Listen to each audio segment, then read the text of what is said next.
I'm Matt Beardmore, and this is the Great British Chef's signature series. First started properly learning about Italian cuisine, probably in my last job where I worked at a Trullo restaurant, but I've always had like a really keen interest in it. Always absolutely loved pasta. I've been eating it since as long as I can remember.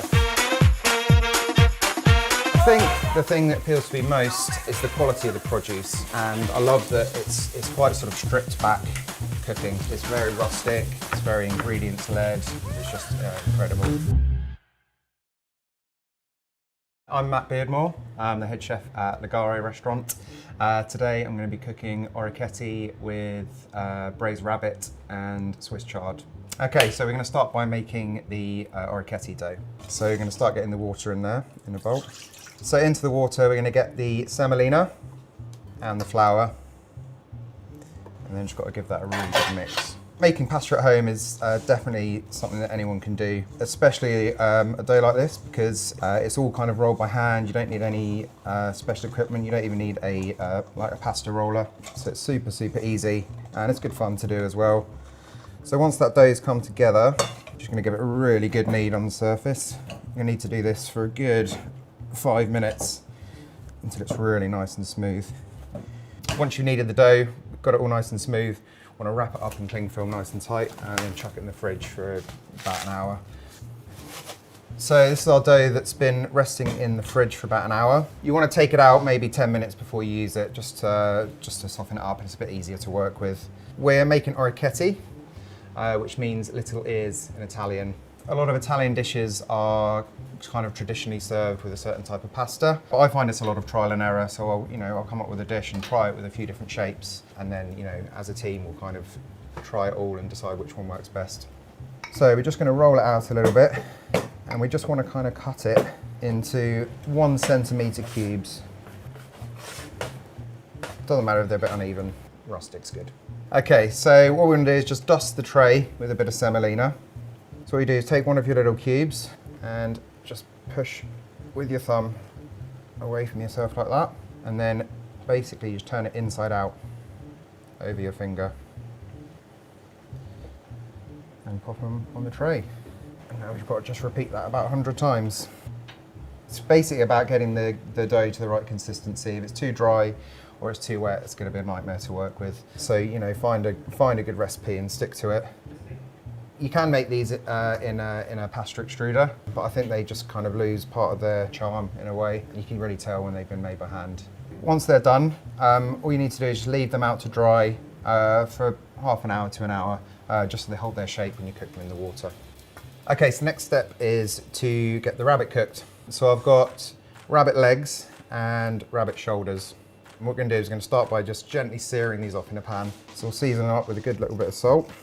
So I kind of wanted to do a bit of a twist on your classic ragu. I think rabbit's like a really nice, interesting flavour. It's a bit lighter and a bit more sort of elegant than like a big fatty like pork ragu or a beef ragu. So once the rabbit's seasoned up, I'm just going to get a bit of oil in the pan and then just gently start searing that off.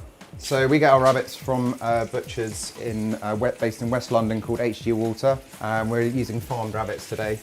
I'm just going to give this like 2 or 3 minutes on each side, and just till it's nice and even all over. What we're doing is just kind of sealing in all of the moisture and all the flavour into the rabbit. So when we go on to braise it, it'll keep it really, really nice and moist. And it's just a nice gentle sear there. I don't want to take it too far. So while that rabbit's searing off, I'm just going to cut up a bit of veg. So all we're going to do is just roughly chop this up. Just nice chunky pieces like that. Okay, so now that rabbit's nicely seared off, I'm just going to pop that into a tray. And into the same pan, I'm going to just chuck all this veg.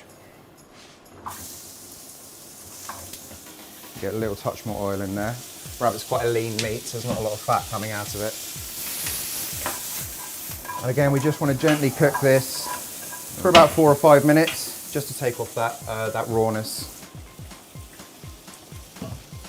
So once we've got the veg at this stage, just started to take on a little bit of colour, we're just going to bang in a little bit of white wine. Just want to cook off the booze for a couple of minutes, else it will just have a bit of a winey taste and that won't really cook away in the oven. So Just let that boil down for a minute or so. Okay, so once we've cooked the wine off a little bit, I'm just gonna chuck in some chicken stock. And then we're just gonna bring that up to the boil. Okay, so now it's come up to the boil. I'm just gonna pour all of that over our rabbit there. And now I'm just gonna get a piece of parchment paper over the top and then wrap it really tightly in foil. You wanna make sure you're locking all of that flavor and moisture in. Then we chuck that in the oven for about an hour at 170. Okay, so now the rabbit's had about an hour in the oven. We're now gonna take the meat off the bones very carefully because it's gonna kick out a load of steam. And what we're looking for is just the meat nicely just coming away from the bones there. So that's perfect. So we'll just take the rabbit out of there, pop it onto a plate. Just leave that to cool down for a few minutes. And then what we need to do is just strain off all that stock into a pan.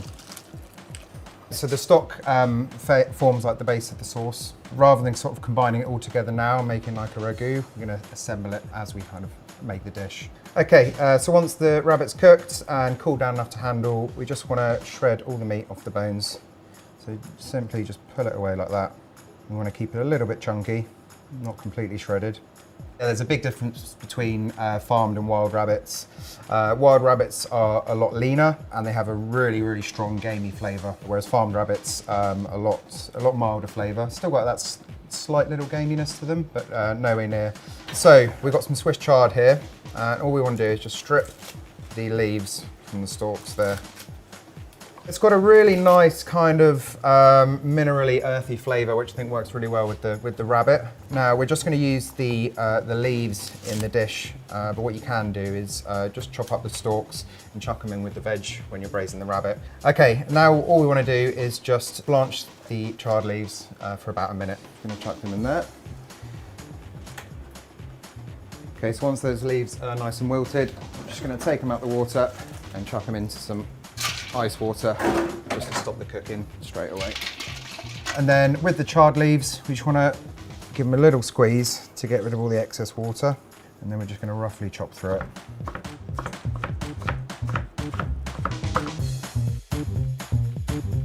Okay, so now we've got everything ready for the rabbit. We're going to drop the pasta. I'm going to boil that for about 3 to 5 minutes. In the meantime,